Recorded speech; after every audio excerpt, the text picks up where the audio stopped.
பாசம் என்னும் நூல் வழி வந்த தாசமல கூட்டம் ஆடும் அழகில் அமைவதுதானே வாழ்க்கை பூந்தோட்டம். பாசம் என்னும் நூல் வழி வந்த தாசமல கூட்டம் ஆடும் அழகில் அமைவதுதானே வாழ்க்கை பூந்தோட்டம்.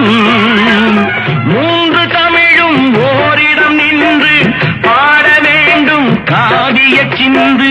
மூன்று தமிழும் ஓரிடம் நின்று பாட வேண்டும் காவிய சிந்து. அந்த நாள் நினைவுகள் எந்த நாளும் மாறாது. அந்த